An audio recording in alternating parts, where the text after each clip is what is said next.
Bonjour, aujourd'hui je suis là pour vous présenter deux machines pour les mettre en concurrence. Donc c'est des tronçonneuses d'abattage pour des petites sections. Voilà, moi j'ai du frêne de 30-40 cm de diamètre, donc il me fallait quelque chose pour les tomber, les débiter.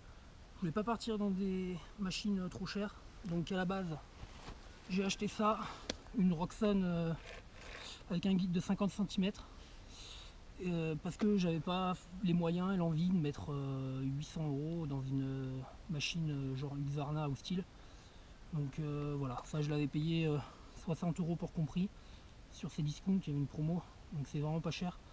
Je fais pas de la pub pour ces discounts, hein, ils ont un service après-vente dégueulasse, donc je vous conseille plutôt de commander sur d'autres sites.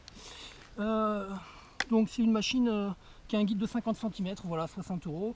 J'étais parti là-dessus et au final, quelques semaines plus tard, j'ai eu l'occasion d'acheter cette machine d'occasion mais quasiment neuve, et la personne s'en séparait pour presque rien.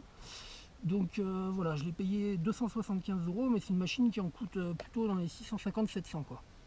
Donc en gros, ça vaut plus de 600 €, ça vaut dans les 65 €. Donc voilà, ça vaut 10 fois le prix de ça. Quand on commence à se renseigner, savoir ce qu'on veut comme machine pour faire de l'abattage de petits arbres comme ça, on n'arrive pas trop à choisir, parce que ceux qui ont des styles, ils jurent que par style, disent que ça c'est de la merde. Et ça, bon bah on entend soit les mecs qui en sont très dégoûtés, qui en veulent pas du tout, ou alors des mecs qui en sont très contents et qui disent ça sert à rien de mettre 10 fois plus cher dans une style, ça va très bien. Donc voilà, donc moi je savais pas trop. Au final j'ai les deux machines, donc du coup je vais en profiter pour les tester. Donc j'ai pas pu aller à mes coupes de bois parce que là c'est sous la neige. Il y a un châtaignier qui est tombé, on va essayer là-dessus. Bon, c'est un peu petit comme section, mais j'ai que ça, j'ai pas pu monter plus haut pour avoir la neige. Donc au niveau des machines, là le guide est beaucoup plus petit, du coup c'est un 35 il me semble, 40 tant pour moi, donc 40 cm contre 50, donc là il nous manque 10 cm. Au niveau des puissances, c'est 42 cm3 pour là et 58 cm3 pour là. Et par contre au niveau de la puissance, elle développe à peu près la même puissance, 2200 watts là, 2300 ici. Par contre celle-là beaucoup plus lourde, 6,5 kg contre 4 kg. On sent aussi que la style est mieux équilibrée, hein. Voilà. Au niveau de la chaîne, c'est en 325, donc en lime de 4,8 les deux. Avant de faire le test, j'ai aiguisé les deux chaînes pour que, voilà, sachant que celle-là quand je l'ai reçue, coupait pas du tout, donc je l'ai un peu aiguisé. On verra ce que ça donne. Au niveau des machines, donc quand on reçoit ça, c'est démonté. Bon, c'est pas trop dur à monter, ça se fait assez facilement. Au niveau de la conception, bon bah là il y a un cap, c'est un peu tout du plastique, mais c'est quand même solide. Bon, à part ça, mais ça c'est la protection, on s'en fout. Par contre, il y a ça qui est vraiment, ça c'est le bouton marche-arrêt. Donc autant vous dire que ça ressemble à un interrupteur de jouet. Dans le temps, j'y crois pas trop. En plus, pour changer cette pièce, à mon avis, c'est bien la merde. Donc ça, c'est vraiment le gros défaut de cette machine, pour l'instant. Voilà. Après, sur une style, le bouton marche-arrêt, il respire plus la solidité. C'est du plastique souple, mais bon, voilà, on sent que ça va pas tomber. Et puis là, les protections, ça respire quand même plus la solidité, quoi. Voilà, donc elles ont la même huile, la même essence, le même aiguisage.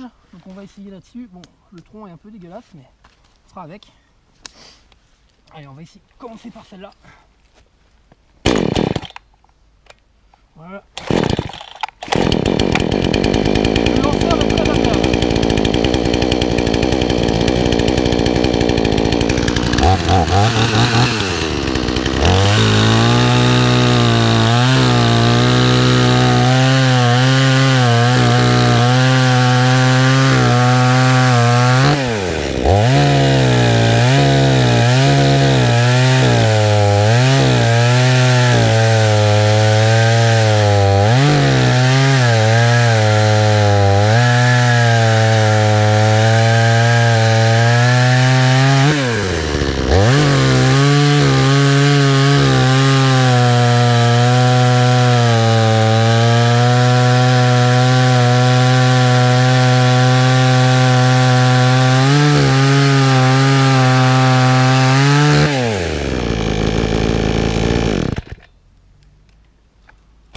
Bon, voilà.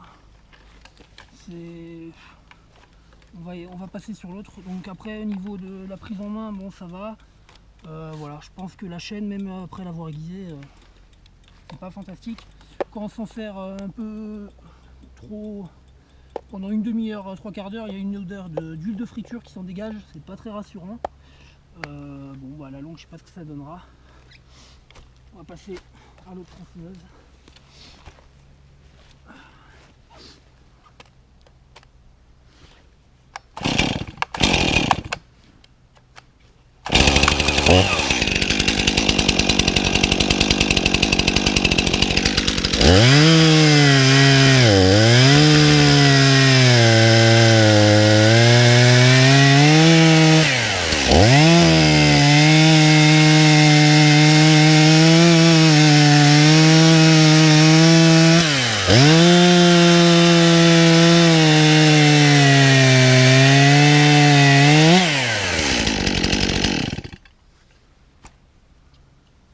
Bon voilà, je les avais un petit peu essayé sur un peu des, pour ébrancher comme ça. Je m'étais rendu compte que la style allait beaucoup mieux. Donc là j'ai pas chronométré, je chronométrerai après en faisant la vidéo, mais je pense que voilà, même la prise en main, la façon de travailler, la style, ça a vraiment rien à voir quoi.